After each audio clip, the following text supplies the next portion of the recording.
todos ustedes sean bienvenidos a un nuevo capítulo de Expresión Política a través de las pantallas de Giro Visual Televisión para toda la provincia de San Antonio y comuna de Casablanca. Hoy nos acompaña un candidato a diputado por el Distrito 7, es del Partido Socialista y además fue intendente de la región de Valparaíso. Hablamos de Ricardo Bravo Oliva. ¿Cómo está, Ricardo? Bienvenido. Muchas gracias. Muy bien, pero un poco cansado también. No, obvio, me imagino, una campaña bastante... Yo me imagino que se debe ver en la oreja. No. Okay. Se ve bien, no se ve cansado por lo menos, y eso es lo importante. Bueno, y justamente a raíz de esto ha tenido una extensa campaña, lo hemos visto en distintas zonas, ¿cierto?, de lo que implica el Distrito 7, pero también desde Casablanca hasta Santo Domingo, reunido con los adultos mayores, con dirigentes deportivos, lo están apoyando también lo que es el Partido Socialista en la zona de la provincia de San Antonio. Mira, yo en eso me siento muy contento porque también el reconocimiento de tanto tiempo que uno ha sido o ha entregado parte, ¿no es cierto?, de su vida a hacer esto, ha tenido ¿cómo se dice?, esa recogida de las personas que se han ido aplicando la campaña, ya sean los militantes o personas independientes. Me pasa mucho que me escriben, me dicen cómo puedo participar, y me gustaría tener una organización inmensa, pero claro, a veces incluso se queda uno cojo. Y hemos participado en una serie de cosas, algunas cosas que han sido como dicen, de la cultura y otras que son desde la óptica de lo gremial. El otro día estuvimos con los dirigentes de la empresa Merck que tuvieron una paralización. Sí, ahí lo estuvo acompañando el candidato presidencial Alejandro Guillé y nos pareció bastante interesante este encuentro que tuvieron con usted y con algunos representantes de los dirigentes de los trabajadores de Merck. Sí, bueno, ahí ellos estaban en un proceso de negociación, hoy día ya ellos han logrado llegar a un acuerdo, están en la etapa de redacción. A mí me alegró mucho, pero además ellos requerían también un respaldo y eso fue lo que tratamos de hacer, un respaldo que significara que ellos no estaban invisibilizados. Por eso fue importante para ellos, porque además les dio confianza, y cuando las personas se sienten con confianza, se sienten respaldadas, obviamente están en una condición de mejor nivel de negociación que cuando uno está aislado, ¿no es cierto?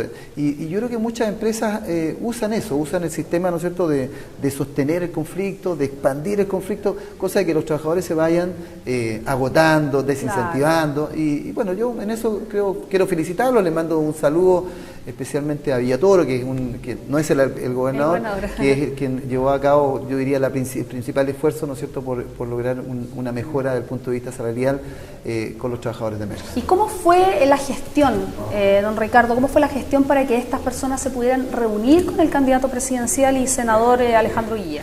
Mira, en esto yo siempre obro sobre la base de decir las cosas muy directas. O sea, a mí, si alguien me pide una cosa, ellos se contactaron conmigo, me señalaron, me dijeron, mire, ¿de qué forma nos puede ayudar? Yo dije, pues, ustedes díganme cómo yo lo puedo ayudar. Claro. Yo le diré si se puede o no puedo. Y ellos me solicitaron eso directamente. Me dijeron, mire, ¿sabe qué? Nosotros necesitamos respaldo de los candidatos presidenciales porque entendemos que es la única forma de visibilizar nuestro conflicto. Y yo les dije, mire, denme un par de horas, yo voy a ver si lo puedo hacer. Hice las llamadas correspondientes, hubo una buena recepción de parte de Alejandro Guillén y se concretó en la tarde, porque esto fue a las 12 del día, la reunión con ellos, y a las 6:30 de la tarde, 7 de la tarde. Fue en teoría rápido. Sí, fue muy rápido, pero también quiero señalar que fue con una muy buena voluntad también de Alejandro, que hizo un alto en una serie de cosas, ¿no es cierto?, y nos pudimos reunir con ellos, y tuvo toda esa disposición. Y bueno, pero yo creo que esa es la forma, yo creo que la gente siente, en general con el tema del desapego a la política, la gente siente de que nosotros le decimos muchas cosas y no las cumplimos. Claro. Y yo por lo menos optaba en esta campaña de decir, mire, y bueno, ha sido también cuando he sido gobernador, cuando fui intendente, de decir, mire, ¿sabe qué? Esto se puede y esto no se puede, punto. Y no estar alargando los temas, ¿no es cierto? Porque para finalmente que la gente no se decepciona. Tenga otra vía para poder acceder a solucionar sus problemas. O sea, también pueda tener otras alternativas que pueda buscar. Bueno, y usted recién lo mencionaba y es importante destacar que usted fue gobernador de Valparaíso y posteriormente en el mismo gobierno de Michelle Bachelet, en el siguiente, fue intendente de la región de Valparaíso y por eso también lo vimos desplegado en las distintas comunas, las 38 comunas de la quinta región, y también lo vimos mucho acá en la provincia de San Antonio tratando distintos temas, reuniéndose con las autoridades y con las personas con los dirigentes sociales. Se lo han manifestado, por ejemplo, hoy día, de que es importante, de que hoy día que es candidato ha vuelto, que no es una persona nueva, entre comillas, por ejemplo. Bueno, yo me he entrevistado, por ejemplo, con los alcaldes de San Antonio, de Cartagena, del Tau, me encontré, de hecho hoy día estuvimos en la fiesta costumbrista en el Membrillo, y bueno, con ellos me he encontrado y hemos conversado, como dice, muy cotidianamente. La otra vez me dijeron, bueno, ¿por qué usted no vino a entrevistarse con la alcaldesa de Viña del Mar o con el alcalde de... Yo le decía, yo no necesito hacer eso porque en el fondo yo soy de esta zona, no tengo, o sea, siempre vivo acá, trabajé con los alcaldes, hicimos cosas muy importantes, realizamos proyectos muy importantes con los alcaldes Vera, con el de Cartagena y con el del Tao, y por lo tanto me siento absolutamente, ¿cómo se dice?, integrado y siendo parte de esta región. Y por lo tanto eso tiene un reconocimiento. Entonces cuando uno se encuentra con el alcalde, uno le dice... Yo soy candidato. Uno le dice, Omar, ¿cómo estás? O sea, uno dice, ¿cómo estás? Es como lo normal. Y ellos saben que yo soy candidato. Bueno, y eso se repite también a muchos dirigentes que uno trabajó, no solamente hoy día, sino que trabajó hace mucho tiempo atrás. A mí me tocó incluso cuando yo era gobernador de Valparaíso, subrogar al intendente Iván de la Maza en ese tiempo, y me venía, ¿no es cierto?, justamente a los lugares donde en general costaba más venir, porque yo no tenía la posibilidad de hacerlo, porque era gobernador de la provincia de Valparaíso. No podía salir de Valparaíso. Siendo intendente sí podía, y por lo tanto vine muchas veces, no solamente acá, sino que también yo puedo decir que tengo grandes amigos en Los Andes, en San Felipe, en Petorca, en La Ligua. O sea, yo siento que esta es mi región, la he recorrido haciendo campañas también por candidatos presidenciales, pero también la he recorrido como autoridad. Así que me siento en ese sentido muy integrado y me siento parte de una comunidad. Bueno, y a raíz de eso también lo hemos visto con sindicatos de trabajadores del cementerio en Valparaíso, por ejemplo, que tuvieron un conflicto ahí de acuerdo con el municipio de Valparaíso. Lo hemos visto en conversaciones también con dirigentes del área educacional, tratando distintos temas. ¿Por qué cree también que lo invitan a este tipo de cosas para tratar temas que tienen relación con tener unos buenos trabajos, buenos salarios y también la oportunidad de seguir retomando los estudios, por ejemplo? Yo ahí me voy a poner un poco autorreferente. Yo diría que tal vez por la expectativa de que yo pueda salir electo, y entonces mucha gente te empieza a plantear cosas porque visualiza, ¿no es cierto?, que tú eres una persona que además fuiste autoridad, tienes el conocimiento, pero además también vas a tener la posibilidad de hacerlo en el Congreso. Y así ha sido, por ejemplo, con los suplementeros. Los suplementeros es un gremio bien especial, y ese gremio ha ido sufriendo, ¿no es cierto?, lo que era la venta, en particular de la venta de los diarios, que antes uno andaba con el suplementero, que andaba con los papeles debajo. El suplementero se transformó en una persona que hoy día tiene un kiosco. Entonces, esos kioscos son los que ellos señalan que han ido perdiendo la posibilidad de la venta. El diario hoy día se vende en el supermercado, se vende en el negocio de la esquina. Y también se puede ver en Internet. Y se ve en Internet. Entonces, la merma que ellos ven y visualizan en los últimos 5 años, según lo que me decían, es aproximadamente un 40%. ¿Y qué es lo que ellos quieren? Y ellos ahí plantean dos cosas. Uno que es la renovación de sus inmuebles, entre comillas, que son los kioscos. Ellos quieren ver la posibilidad de que este concepto, ¿no es cierto?, de suplementero sea un concepto más integrado a los diseños propios de la ciudad. Entonces las municipalidades en ese caso deberían tener la responsabilidad de ellas, tanto en su ubicación, su diseño, el tipo de productos que desarrollan. Que sean más amplios probablemente, como uno lo ve en otros países. Exactamente, y que se transformen más bien también en lugares donde una persona de forma rápida se pueda tomar un café. O sea, diversificar el rubro de la venta de diario a otras áreas. Para no perder justamente todo el trabajo que han hecho durante toda una vida. Hay otros países donde, por ejemplo, los kioscos se transforman en tabaquerías, donde existe esa posibilidad de hacer otro tipo de complemento. Y lo segundo que ellos plantean es cómo esto también se puede asegurar por ley. Ellos me hicieron un planteamiento en el cual ellos solicitan que eventualmente la venta y una serie de, igual que como ocurre con los remedios, eventualmente ellos en el símil y dicen, mire, sabe que con los diarios se puedan vender en algunas instituciones, en algún tipo de institución, digo yo, en el sentido de que está garantizada por la ley. Porque los supermercados, los grandes supermercados, las grandes tiendas han ido aglomerando y acaparando todo. Entonces, finalmente, la discusión, por ejemplo, en el tema de los remedios, es que se vendan los remedios en la góndola, ¿no es cierto?, sin necesidad de una atención especializada. Ellos también señalan esto y yo creo que en eso, yo creo que hay que buscar una fórmula que eventualmente asegure, especialmente los asegure desde el punto de vista de su relación con los municipios y la responsabilidad de los municipios con respecto a este tipo de comercio, a este tipo de rol que se cumple en la sociedad. Y que es importante justamente que se hayan escuchado y se tomen en cuenta, porque muchas veces se hablan de distintos temas, pero se dejan de lado estos que son a lo mejor más pequeños, pero que también son importantes para el desarrollo y la vida de estas personas, que se levantan temprano, ¿cierto?, que han tenido una vida de esfuerzo. Yo hago el símil de eso y me paso a otro tema al tiro, ¿Sí? El símil de eso con respecto a lo que pasa con los pequeños empresarios. Digo, pequeños y microempresarios. Sí. En el caso de los pequeños y microempresarios, en general ellos, yo fui un microempresario, entonces yo me acuerdo que uno cuando metía la factura, le prestaba un servicio al gran empresario, le metía la factura, el IVA inmediatamente pasa a ser un crédito para la gran empresa. Y para uno tiene que pagarlo. Entonces cuando tú emites una factura, por ejemplo, de 1 millón, son 190.000 pesos que tienes que pagar al mes siguiente inmediatamente al fisco. ¿Y qué pasa cuando no se pagan las facturas? No, tú tienes que pagarla porque si no es casi un delito. O sea, está tipificado que si tú lo dejas de pagar, estás haciendo... Claro, pero por ejemplo esos pequeños empresarios o microempresarios tienen que pagar ese IVA. Y si tenemos facturas anteriores que, por ejemplo, se demoran tanto en que se pague, a veces no tiene el dinero de inmediato. Yo te voy a decir cuál es el ciclo para una factura. Las personas que están viendo que son pequeños empresarios, microempresarios, saben súper bien. Uno emite la factura, se la pasa al gran empresario, el gran empresario usa ese IVA como crédito, sí, ¿no es cierto? Y ese crédito lo utiliza inmediatamente, como si yo le hubiera prestado 190.000 pesos. Claro. Pero él se demora en pagarte a ti 30, 90, sí, 150, 180 y hasta un año. A mí una vez me dejaron de pagar una factura durante un año. Y voy a decir que me la pagaron cuando por otras eventualidades me nombraron en un cargo público. Si no, no hubieran pagado nunca. Entonces, esta factura se demoran ellos en pagar. Y uno, imagínate, yo no tuvo que contratar gente para hacer el servicio, uno tuvo que invertir en implementos para hacer el producto, claro, y eso nadie lo regula. Entonces, hoy día, por ejemplo, cuando existe facturación electrónica, uno podría inmediatamente asignar que el crédito se transforme en un pago inmediato, y por lo tanto yo si emito una factura, claro, como ya la emití a nombre de una empresa, yo no debería pagarla, porque debería pagarla inmediatamente a quien se le generó, claro, el crédito. Y segundo, que eso se transformara también en un límite de pago. O sea, yo creo que sobre esto hay que legislar. O sea, por ejemplo, que una gran empresa, de acuerdo a su tamaño, diga, sabe que las facturas están obligadas a pagarlas dentro de los 90 días. Claro. ¿Por qué digo que deberían estar obligados por ley?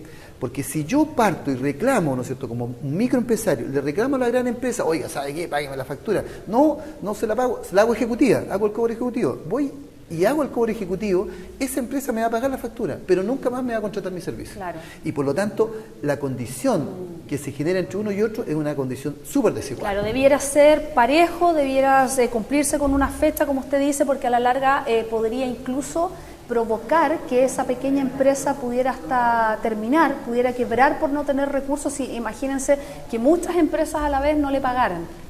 O sea, puede provocar un daño económico. O sea, para una pequeña empresa que tiene un cliente o dos clientes que no te paguen es un caos. O sea, es la quiebra manifiesta. O sea, imagínate una empresa que genera un servicio o un profesional incluso, claro, pero que está en primera categoría, sí, significa que si no le pagan y emite una factura de 5 millones a una empresa y le prestó 3 meses de servicio, y emitió otra por 5 millones y le emitió también, claro, y no le dejan de pagar una, eso significa que no le puede pagar a los profesionales los cuales que tuvo que contratar. O sea, se genera una debacle y además el IVA. Claro. Entonces, esto requiere una intervención. Una regulación. Y esto tiene que ver con generar condiciones de mejor funcionamiento de mercado, porque en el fondo existan mejores condiciones de competencia, sí, pero también significa poner justicia. O sea, porque en el fondo no es justo que, ¿no es cierto?, que una pequeña empresa sea abusada por uno grande.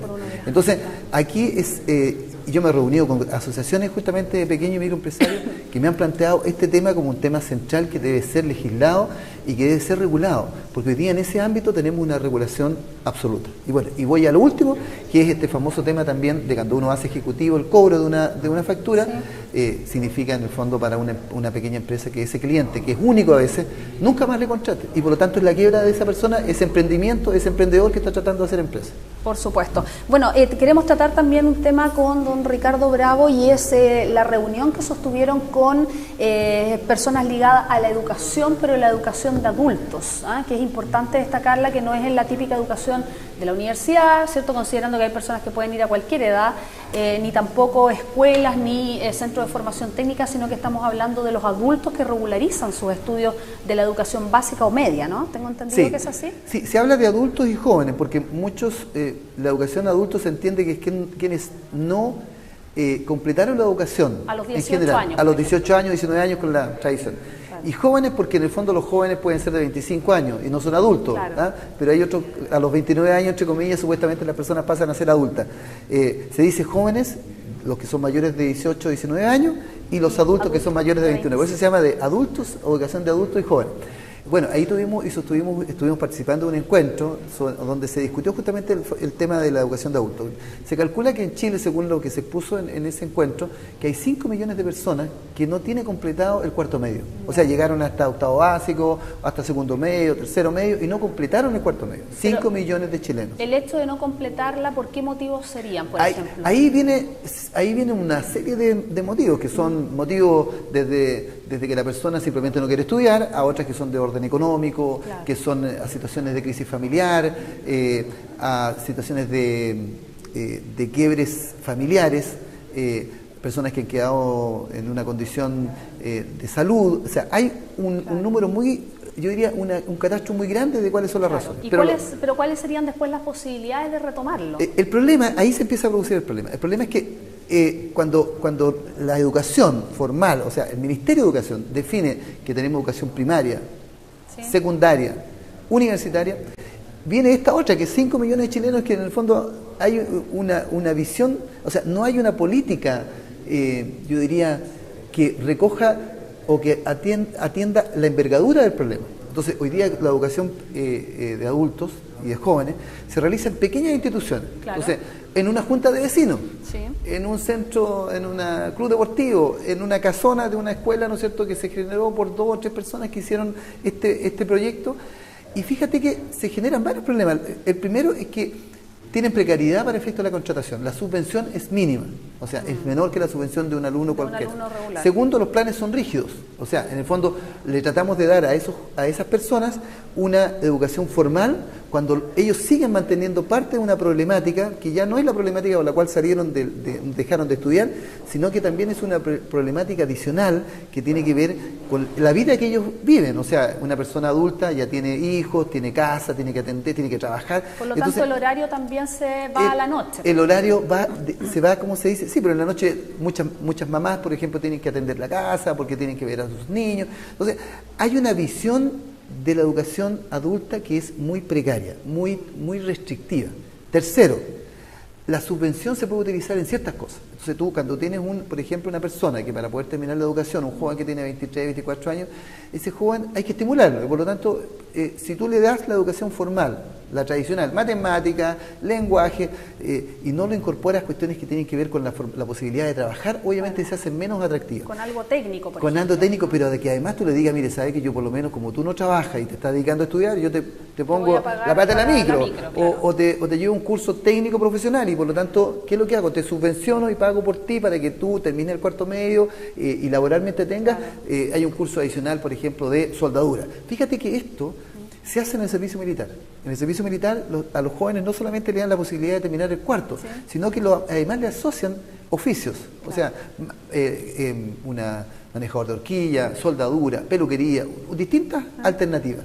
Si uno pudiese mirar los proyectos educativos, yo diría, y eso es lo que empezamos a concluir, es que hay que dotarlos primero de un mejor diagnóstico, pero un diagnóstico desde el país, desde el ministerio, que diga, mira, las personas se van por estas causas. ¿Para qué? Para atender primero por qué se van y tratar de evitar de que esos jóvenes que hoy día... encantarlos. Que sigan terminando su educación.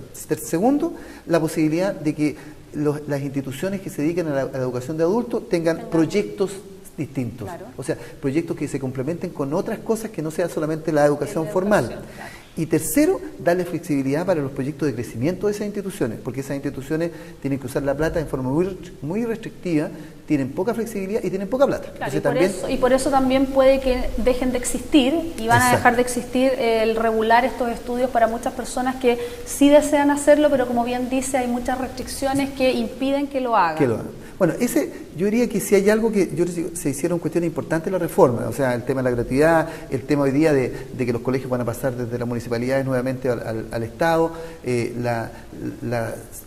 tipo de subvenciones, el dejar que los colegios ya no tienen que hacer copago y por lo tanto no tienen derecho a lucro, o sea, quienes son los sostenedores, que se transforman en corporaciones. Todo eso es una parte de la reforma, pero yo creo que ahora viene esta otra parte que yo creo que es fundamental que la abordemos en el próximo periodo legislativo y en el próximo gobierno. Bueno, yo creo que va a ser importante, ya que está tratando este tema y que no todos los candidatos están hablando de este tema, que es una parte como bien invisibilizada, sería positivo que a lo mejor se acercaran a conversar con usted para hacer más fuerza y poder llevar a cabo este proyecto de inclusión a lo que es la educación para manejarla, ¿cierto?, desde el Congreso.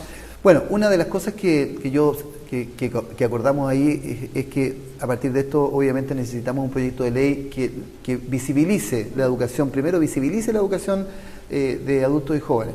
Y esto pasa, ¿no es cierto?, porque el gobierno que corresponda, ¿no es cierto?, en su momento envíe un proyecto de ley para efecto de ser discutido y que contemple, ¿no es cierto?, contenga estas 4 o 5 principales problemáticas que hoy día ellos asociativamente han expresado. Con ellos quedamos en que íbamos a tratar de construir una dinámica más regional, no tan solo en lo que dice relación con algunas partes de la zona, que más funcionan algunos desagregados en Quillota, con un centro de madres, una junta de vecinos, otros en San Antonio, sino que congregarlos y hacer un gran congreso donde puedan sistematizarse, ¿no es cierto?, las propuestas y de esa forma pasarlas a hacer una propuesta más de gobierno. Por ejemplo, usted cuenta que son 5 millones de personas a nivel nacional. ¿Cuántas de ellas ni siquiera se han acercado a algún centro para poder regularizar estos estudios porque a lo mejor no conocen o no saben que hay alguno que esté funcionando en alguna parte? Hay algunos colegios que también lo hacen en la nocturna. En la nocturna. Las corporaciones municipales en algunos casos han hecho, pero son muy pocos. Y lo otro que son algunas alternativas que son los 2x1, no sé si ha escuchado que son los 2x1, que son jóvenes, en general gente joven, que en el fondo no terminó, llegó hasta segundo y quieren terminar rápido porque en el fondo le piden, pero eso no es suficiente, o sea, lo que está claro es que no tenemos, yo diría, yo tengo por lo menos hecho mi diagnóstico, es que no tenemos una política dirigida para efectos de la educación de adultos y jóvenes. Porque no es solamente el hacer, volver a reiterar, que no es solamente hacer las clases del lenguaje y matemática, sino que es hacer que en el fondo la educación de adultos tenga un sentido que le dé la posibilidad a esas personas de seguir estudiando o eventualmente de transformarlos en un oficio. Mira, el otro día me encontré con un pastor, el pastor Luis Cortés, que me gustó mucho. Él tiene 80 años, es un pastor evangélico. Me lo encontré, yo fui a tomar once en un cerro de Valparaíso, en Cerro Jiménez, y me reuní a tomar once con la comunidad. No a hacer el culto, porque estuve en el culto, pero después hicimos una ceremonia muy especial, muy bonita, donde compartimos, comimos queque, pan con palta. Qué rico. Y ahí estaba el pastor Luis Cortés, que él ya no es pastor, sino que por la edad ya no es pastor. Está como decano, pero obviamente pero fíjate que tenía 80 años y estaba estudiando el segundo año de Derecho en la Universidad del Paraíso. Me dio un gusto porque vi que él siendo un adulto, y yo había estado hace poco en este encuentro, él estaba con todo el ímpetu y la fuerza y me encanta, me decía, ir a estudiar y yo debato con los cabros, me dijo, o sea... Tiene otra visión de la vida, tanto por su creencia religiosa, pero también por la edad, que la edad no es menor.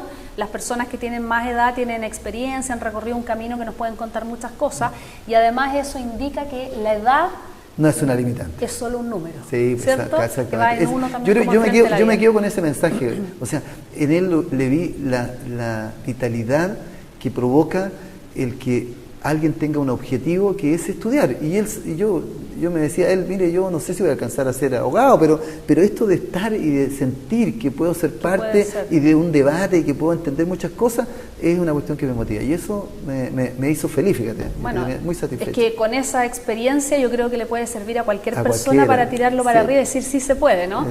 Don Ricardo Bravo, queremos que le cuente a los vecinos, a nuestros auditores, televidentes que nos están viendo y escuchando en la provincia de San Antonio y también en la comuna de Casablanca, cuál es su eslogan y su número de campaña para este 19 de noviembre. Bueno, mi eslogan es conozco mi región y marca local. Eso dice relación con que yo toda mi vida, todo mi tiempo he sido una persona de acá, he vivido en esta región, nací en esta región, vivo en esta región y voy a morir en esta región. Este es el lugar donde yo me genero pasión. Y donde tiene sus perros de la región. Y donde tengo mis perros, y donde tengo mis hijos, y donde tengo mi familia, y donde, no sé, si quiero ir a la playa me vengo al litoral, o me voy al litoral norte, me voy a Petorca, a Los Molles, no sé, al límite. Esta es mi región. Y por eso digo, mire, sabe que yo la conozco, porque sé cuáles son los problemas, sé cuáles son las dinámicas, y le pido que marque el local. Y mi número es el N88, el número del infinito. Casi el número del pastor.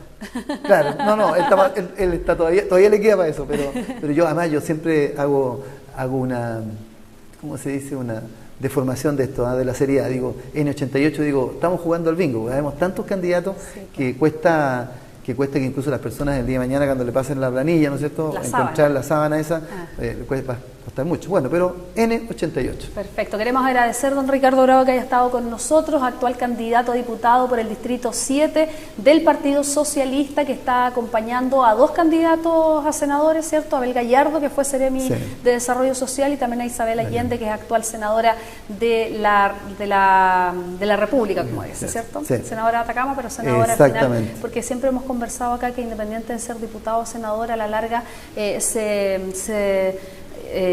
distribuye, ¿cierto?, el apoyo, el conocimiento a la zona que está representando, pero también las leyes son a nivel nacional. Claro, se legisla nacionalmente. Así es. Bueno, muchas gracias por estar con nosotros, que le vaya muy bien y usted siga con nosotros en Giro Visual Televisión. Hasta pronto.